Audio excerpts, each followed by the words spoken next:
Nestled on the banks of the Grand River, the aptly named Riverfront Hotel is not only close to downtown Grand Rapids, but since the fall of 2008, it's been the home of the Sunday Night Funnies. Hi, I'm Brian B., that's me on the left, and I'm the founder and MC of the show. This is Sunday Night Funnies Sunny Side Up. It's a show where I have breakfast with a comic and we talk about comedy and whatever else comes to mind. Today we're talking to Marty Smith. Marty is a comedian out of Ann Arbor and has been a part of the Sunday Night Funnies since 2014. Here's a taste of some of Marty's stand-up from the Sunday Night Funnies. Well, they'll never let me into the Ann Arbor Starbucks again. No, really, the lady asked me how I like my coffee. I said, like my women with a mouthful of cream.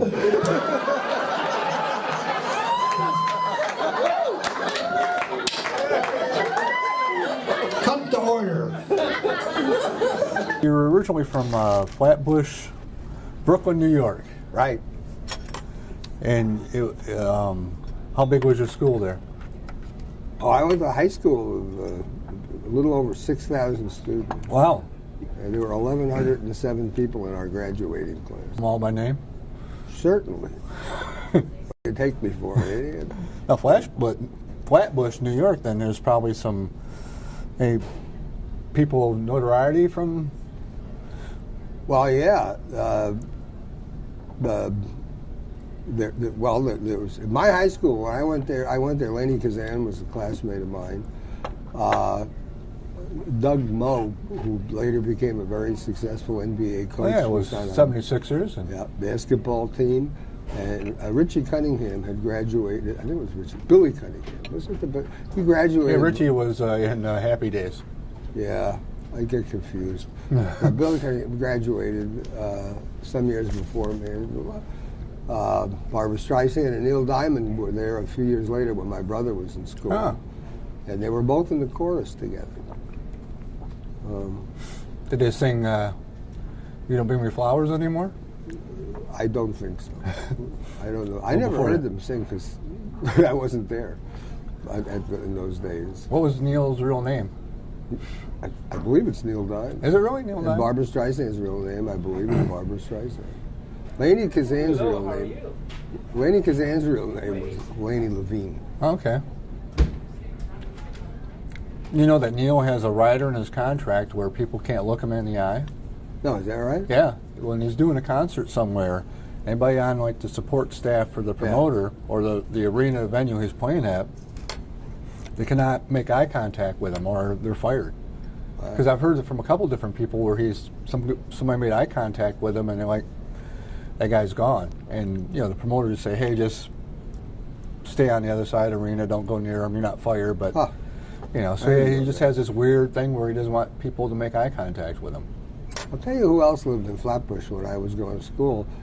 Henny Youngman, Buddy Hackett, and Jan Murray all lived on Ocean Avenue. Oh, wow. Now, I know Hackett and Murray, that's hearsay.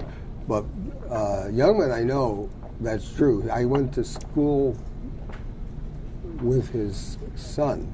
Actually, we rode in the same school bus together one year. He was 2 years behind me. But another time after Henny Youngman, they all moved out when they got rich and went to the suburbs. Okay. And one day I was sitting in a barber shop, and Henny Youngman comes in with an entourage. He asked him to hold the seat, and he goes to the candy store to buy a newspaper and chat with old friends. He's coming back to visit the old neighborhood, And the barber, who was an immigrant from Sicily, says to the kid, the boy in his chair, you know who that is? And the kid says no. He says, that's a Henny Youngman. And the kid says, who's that?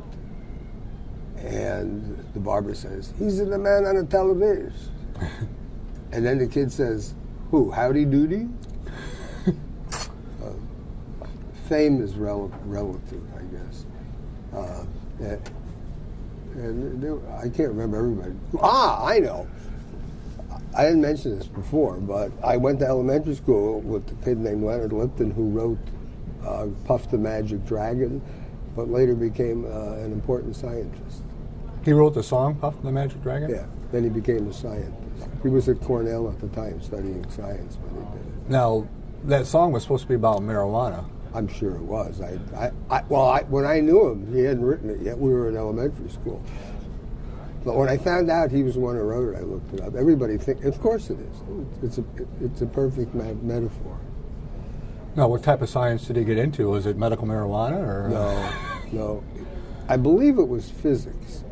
You can look him up on Wikipedia. Huh. It's got a Wikipedia article, and his name is Leonard Lipton. Huh. So you mentioned Henny Youngman and Jan Murray. Are these some of your comedic influences, or seen it from the same area? Buddy Hackett, maybe. Okay. I wouldn't say the other two particular. I don't know who my influences are. You know, stuff. I listen to so many comedians, and what I tried to do is not to be any one of them. I'm trying to use my own voice, and I think I'm finding my own voice. What I'd like to say is something about myself. I'm old. I know it's not a secret, but I know it because middle-aged grandmas look like jailbait to me. Really, but I don't know how it feels to be old, because inside my head, looking at it, I'm just me. So sometimes I flirt with a much younger woman, and that's because as you age, your body weakens, your memory fades, but your dick never forgets. So almost 2 weeks ago, my girlfriend and I celebrated our 18th New Year's Eve together. And I tell you, the first one, we went to Toronto by train. We went to a glamorous hotel downtown, and we ate at a very expensive French restaurant, and we went back to the hotel and jumped into bed. Now, 18 years older, we're both. We went to a local Italian restaurant. We came home early. We sat down in front of the television set, turned on New Year's Rockin' Eve. She laid down. I petted the dog. When it was almost midnight, I got up and I kissed her awake. And I said, Happy New Year. And I went upstairs, turned on the porn, took a roofie, and made mad passionate love to myself. It's what happens. You know. In your bio, you said that you did a parody of the movie Deep Throat called Narrow Ear. Yes. Tell me about that. Well, I mean, I don't know how many people know about Deep Throat. Deep Throat was the first commercially viable porn movie. It was a hardcore porn movie that was actually shown in theaters that showed other things. I went to see it with believe it or not, with my wife in Ann Arbor, and it was a stupid movie. It's a childish comedy, but we found it very stimulating. And so we saw it on a Friday night, and we spent the whole weekend celebrating a porn movie, the only way you could really celebrate it, and I will discuss it further. But on Sunday, I got an idea, and I went to my typewriter, and I wrote this story. See, Deep Throat is about a woman whose clitoris was misplaced from the regular place into her throat. Somehow she was born with a clitoris that was misplaced in her throat. So the only way that she could have an orgasm was for a gentleman to massage, you see. And so she became very good. And so I had it that was misplaced in her ear. Okay. Yeah, and so she needed some guy who was very, very, very, very small to do that for her.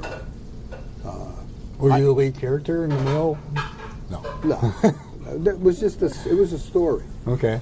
And that wasn't me, for goodness sake. No. If I were that small, I wouldn't be advertising it, now would I? Anyhow, it was, yeah, that was fun. I had a lot of fun. When I'm writing something I like, I have fun. Virgin Airlines. What kind of a name is that for an airline? Virgin. That's why the airline you fly to have a lot of experience. I'd rather fly slut.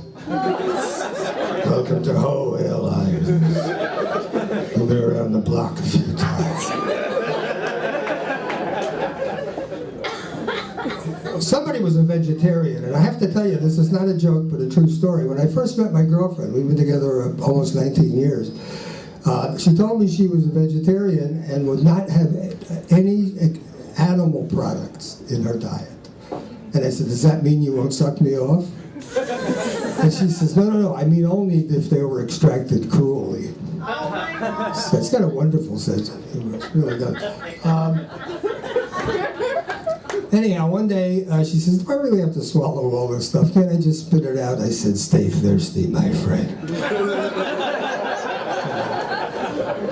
When I was a kid, my father actually gave up reading the paper in John and took my comic books in.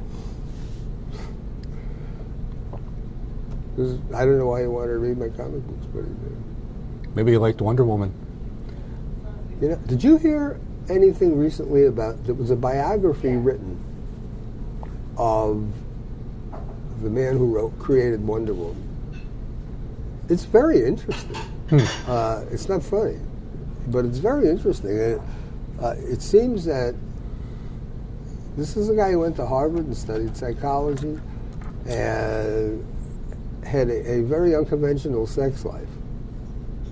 And basically, I remember his name, he was living with two women in a menage a trois. Wow. They lived that way, you know. That's just the way they lived. And after he died, the two women remained together. Oh. And he says, the author of this book says that there's a lot of fetish and bondage symbolism in Wonder Woman. Because I didn't know, when I read Wonder Woman only a couple times. I didn't really care much for it, but I was too young, I suppose. I certainly didn't know what fetishism or bondage is. But it was interesting. With the rope and Yeah. the bracelets? Yeah, and I don't remember the details, all the details of what he said. I was in the car listening on the radio.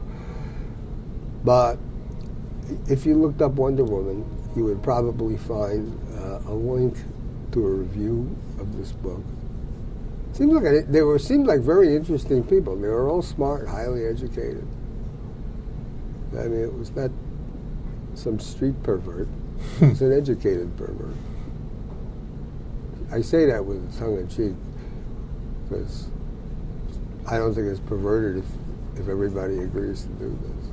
I mean, educated people can have fetishes too. Sure. It's not just the lower income. No, my guess is the educated people have more fetishes. But I don't know. That's just a guess. You were talking about threesomes or menage a trois, or the unconventional couples. I used to have a photography class, Photoshop class, and there was a guy in it. He used to be a client of mine when I was in radio advertising, and he's a former lineman for the Philadelphia Eagles. Ah. And he managed a hot tub place in town, and then when I worked with him, but now he has a dried floral business, and I had this Photoshop class with him, and he brought in this photo that had cracks and whatever that we had to touch up, and he goes, "You think?" I was friends with him. I was sitting next to him. He goes, "You think she'll let me use this photo?" And it was a photo of him in waist deep water, and he had a girl on each arm, and the girls were topless. And I go, "Oh, well, who's that?" He goes, "It's my wife's." And go, "Two? Both?" He goes, "Yeah." And you're like, well, how does that work? What if you're involved with one of them? Does the other one get jealous? And he goes, "Well, sometimes I can't get in the mix." I'm like, okay, well, whatever works for you. In Portnoy's complaint, Philip Roth wrote about how this wildly sexual woman that his character picked up, and they're traveling in Rome, and they decided to do what they've been talking about for years. They went out and picked up a prostitute and came back, and Roth was describing it, and what he said was, it was work. He said, so many holes to fill. He just felt it was too much like work, and he didn't do it anymore. It's hard enough to please one, let alone two, Yeah. You got a split duty, you would think. It's like you can't spend too much time on one, and Right. and you don't complete the process with the one, and you're on to the other one, and Right. Yeah, so it sounds good on paper and in the movies, but everything that looks like fun in the movies doesn't turn out to be fun in life. The first stand-up comedian of whom I am aware was Mark Twain. Okay, yeah. He delivered those lectures that were very funny, and then Hal Holbrook has edited them and performed them for years, and they're very funny. And pithy, too. I mean, a lot of his jokes have a real, had a real purpose. Before that, I wouldn't know. Shakespeare wrote comedies, but they weren't stand-up comedy. It was plays, and Mel Brooks is one of my, I don't know if he's an influence, but as a funny writer, I think he and performer, I think he's a genius. I love his work. And, you know, there's this scene in his movie, The History of the World, Part 1. It's in ancient Rome. And he played a character called Comicus, and he goes up to the unemployment window. And the unemployment clerk was B. Arthur. And she says, what is your work? He says, I am a stand-up philosopher. And she says, oh, a bullshit artist. Did you bullshit this week? Did you bullshit next week? But he was, you know, William, et cetera, et cetera. And that was the... But that didn't really happen, so I can't say it's historical. Yeah, Blazing Saddles is one of the comedies that's kind of carried over from generation to generation, where younger people like see it, and it's stood the test of time. It's not dated. Yeah. You know. But you know, the funny thing about Blazing Saddles is that it has an anti-racist theme too, and I think it's a wonderful movie. Because in addition to making jokes about flatulence, it makes serious jokes about race and makes point. There's a story with this song. I'm an actor, and as a result of that, I have a lot of gay colleagues and friends in theater. And there was one guy, I shared a dressing room with him 4 or 5 shows in a row. We became good friends. And I noticed he was talking about sex all the time, which of course, for any man, gay or straight, that means he thinks he's not getting enough. Which is how most men think anyhow. And so I wrote this song for him as a Christmas present. I hope you like it. You better watch out, you better not sleep, for into your bed a fat man will creep. Gay Santa Claus is coming to town. He's taking a shit and wiping it twice. Go ahead, laugh, I'll wait. His butthole will be both naughty and nice. Santa Claus is coming to town. He knows when you are sleeping. He knows when you're horny too. He'll climb right down your chimney, and ring your little flute. He's got sugar plums and sweet apple pie, a bag of condoms and a case of KY.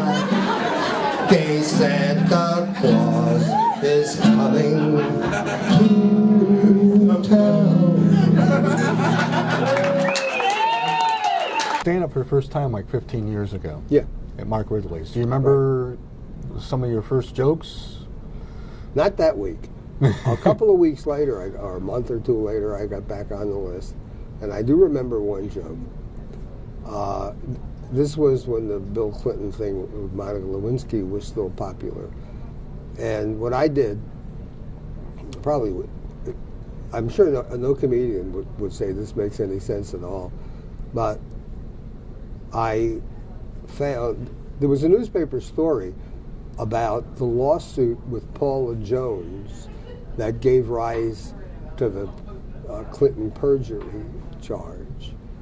because they'd asked Clinton in a deposition in the Paula Jones case, they asked Clinton about his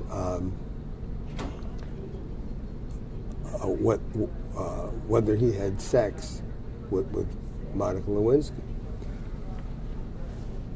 For some reason, the lawyers for the two sides, Paula Jones and Clinton, got together and crafted a very long and involved definition of sex.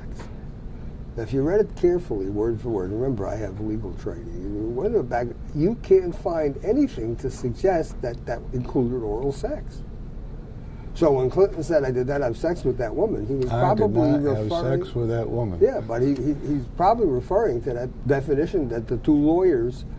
Now, of course, that definition wouldn't apply in the testimony he was giving, because that was about perjury. But that's probably what he had in mind. I wouldn't be surprised that that's what he had in mind. So what I did anyhow was I got up there, and the first thing I had that definition, and I read it slowly. And after about 30 seconds of reading it, a little giggle comes up, and then it gets louder and louder, and pretty soon the audience is in stitches. Just lucky. It doesn't hew to any of the rules of stand-up comedy to do that, but I couldn't resist, and that I remember.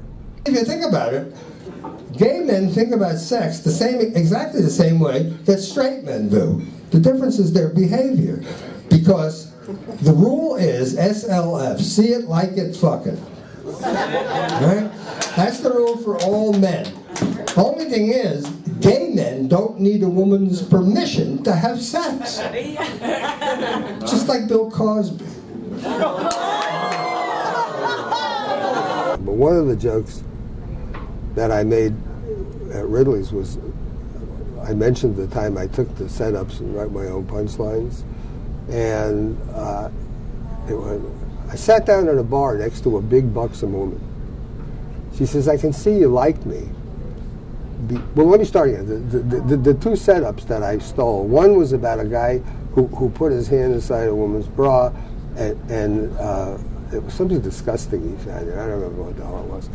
And the other one was about a woman who asked a man if he likes to play games in bed. But I said there was no punchline. I sat down at a bar next to a big buxom woman. She says, I can see you like me because you're staring at my chest. But I have to warn you, this isn't all real, and I don't want you to be disappointed if you get your hand inside my bra. I said, honey, at my age, if I get my hand inside your bra, I don't care what's in there as long as it doesn't bite. Punchline smile. Then she says, do you like to play games in bed? I said, yeah, but my Game Boy gets sticky. And that's a pretty successful couple of jokes. That I remember. Yeah. I asked the doctor if I needed a physical. He said, save your money, have your body appraised on Antiques Roadshow. He says, you need exercise, but at your age you have to be careful because your heart rate goes up faster and stays up longer. Which I told him was the exact opposite of my penis. He says, no, I'm not kidding. You need more exercise. Every act of intercourse uses 500 calories. I said, that's great, Doc. Now I'm going to have an extra piece of dry toast every 6 months. He says, look, I'm your doctor. You have to tell me how is your sex life. So I told him, and I'm telling you guys the same thing tonight. The sex I get as an old man is better than nothing. My girlfriend is on trial. We had to put a Jiffy Lube in the bedroom. The other day she comes running into the room, rips open her blouse, and waves her boobs in my face. I said, get the beads. It's Crohn's gone wild. She says, I need to be pampered. I said, honey, at your age, you need to be dependent. She says, you're not much of a lover. You still have the same bottle of Viagra you had the day we met. I said, what's the point of keeping your gun loaded if the firing range is always shut? So then, she says, well, fuck you, you're not getting in it. So I got kind of lost it a little bit. I said, you want to go to bed with a black eye tonight? She says, yeah. I said, wait a minute, you want me to give you a black eye? She says, oh, I thought you wanted me to go to bed with a black guy.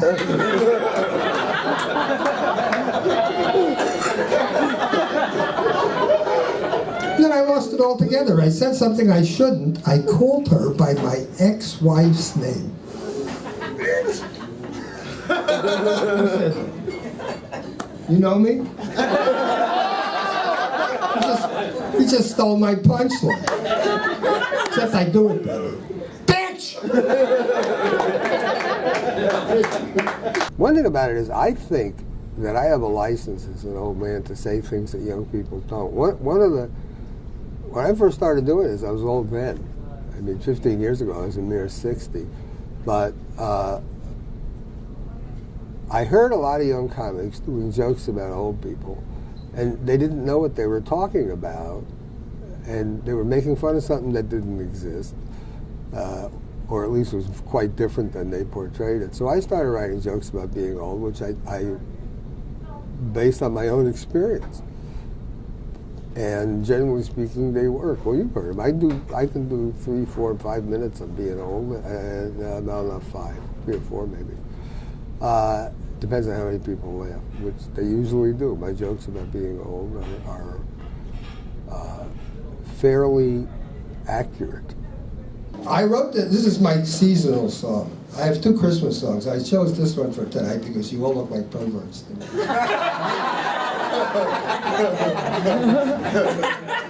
Yeah.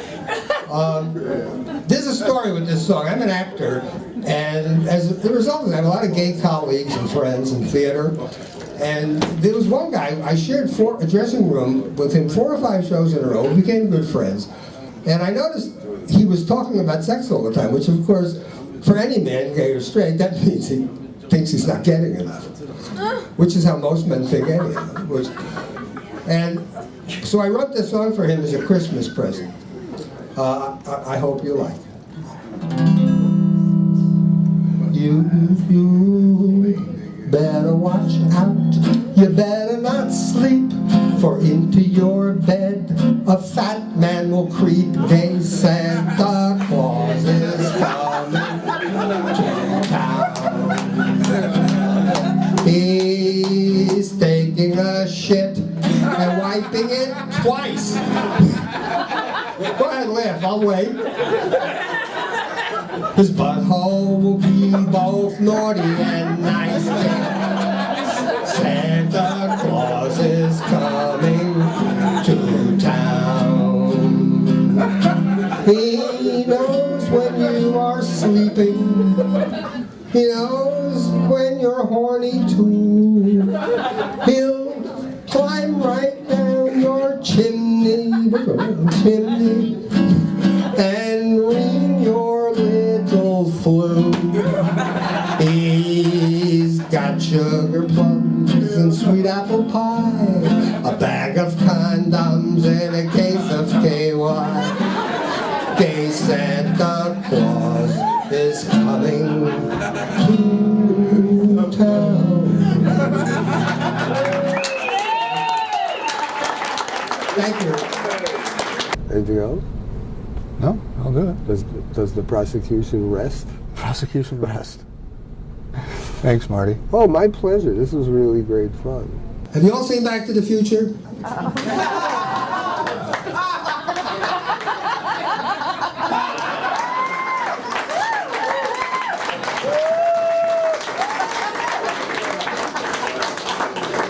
Marty! You're coming back? Marty! Thank you very much.